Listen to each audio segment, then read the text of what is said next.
Hello and welcome back to the channel. This is David Bianco. If it's your first time here, a special welcome to you. So this is the first review of 2023. It's going to be comparing the Crosby, Stills and Nash self-titled album, which came out recently on the Mofi One Step, to my original US Atlantic release. That's coming up next on our Safe and Sound Texas audio excursion.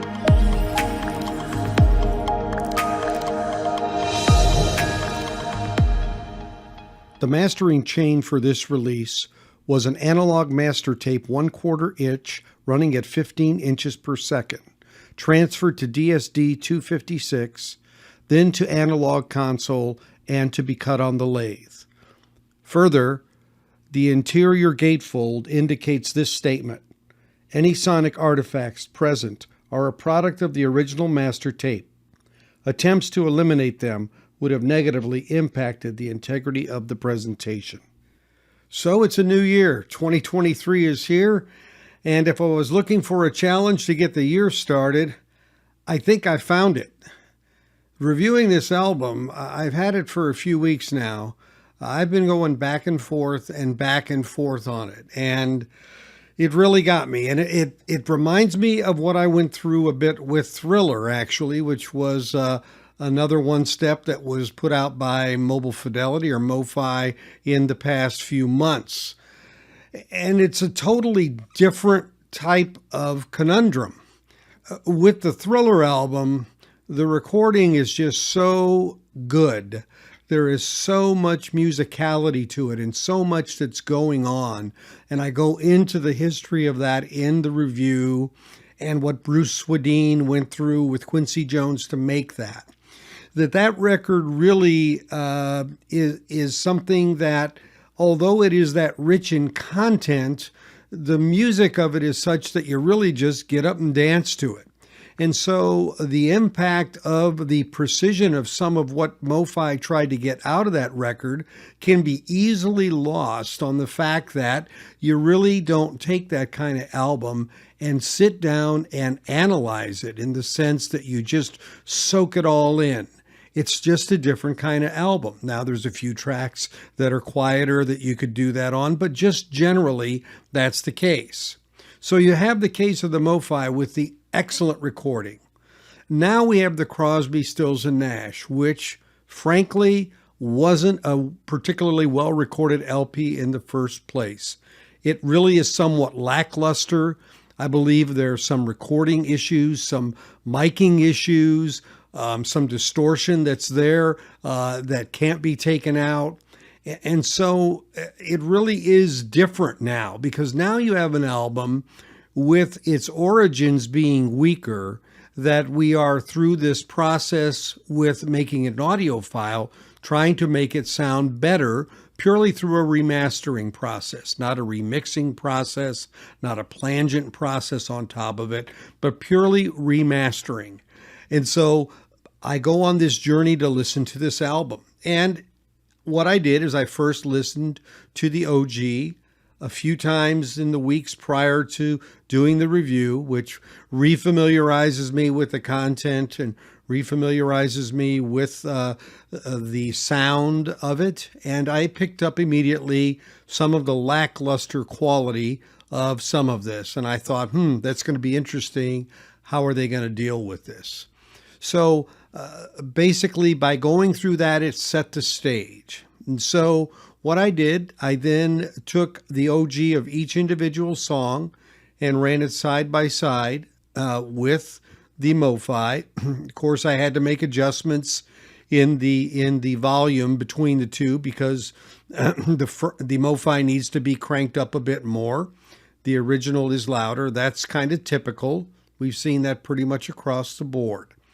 And so I took these songs individually and listened to them.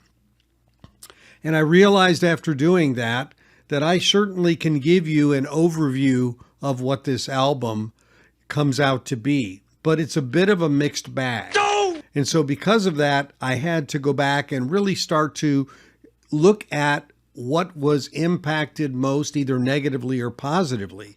Because the music side and the instrumentation side is one piece of the puzzle, And the voices are, in fact, another piece of the puzzle. And if you know any history about this, getting their voices pushed up and more predominant, and, their voices really are the story in their music when you come down to it. So that was very critical when it was originally recorded. Unfortunately, some of the techniques that were used, the miking techniques, were problematic. On some of the tracks, they had all three of the artists mic'd against one microphone, just standing around it and all singing into the same mic, whether they were doing a solo piece of the song or whether they were harmonizing, they were all using this one mic. And so it becomes obvious in the recording where there is some distortion that came through because of this harmonization all pumping in through one mic. We also picked this up when we listened to it on the Mofi, but even stronger because of the precision that they're trying to obtain. So at some point, that actually can become annoying with this better, more precise methodology, while at the same time, we end up with some of the musicality and the instruments being much stronger bass, clearer guitars, better separation. So it is, in fact, really a mixed bag. And it's unfortunate because it's hard to sit down and say, I can give this my wholehearted recommendation to say, yeah, it's worth getting, or no, it's not worth getting because of that mix. It really partly depends on which songs you really are focused on for your preference on this. Of course, if you like all of the album, then you've got to take the good with the bad and all. But I have put together a bit of a rating system against these, and I'm going to show you it in an image so that you can kind of get a sense of it. But what I ended up doing was saying, okay, so how much is there, or is there a net improvement with the Mofi compared to the original? In other words, is it in the end better? And when I did that, I put up a scale of -10 to +10, with 0 meaning it sounded about the same. It didn't gain a lot, didn't lose a lot. It was just one way or the other.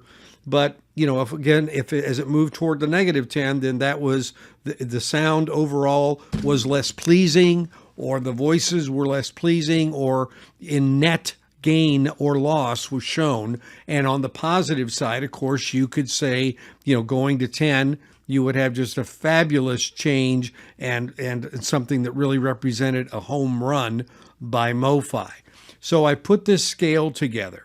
But I thought I would give you some insight to this before we went into it, because I did it on a song-by-song basis. So these ratings are relative to the quality of the recording itself. In other words, a record like this that has limited recording quality would have a hard time ever getting to a +10. The more the reissues make those limitations more annoying, the more the rating is going to be penalized. That's just the nature of the beast. And it's fair to note that the OGs, the originals, always have had the advantage of having the freshest and least worn tapes used to create the lacquer for the pressing. Therefore, any age or wear of a tape that was used for a reissue could introduce limitations to the outcome. So that is a factor to consider as well. And again, I have to emphasize that I really find that this recording is one of the first that I can recall where the recording technique and methods employed at the time, meaning the production and especially the engineering, influenced my opinion of the audiophile release or had an impact on it. So it's very, very different in that regard. So having gone through this, we have a 1969 recording here. We have tape that probably is worn. This really represents the good, the bad, and the ugly. I really think, the original recording was more deficient than I recalled.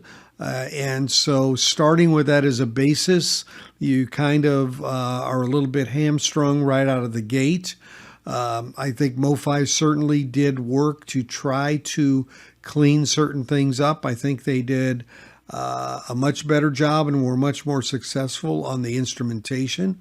The bass was definitely improved. The clarity of a lot of the instrumentation was good, as well as the separation.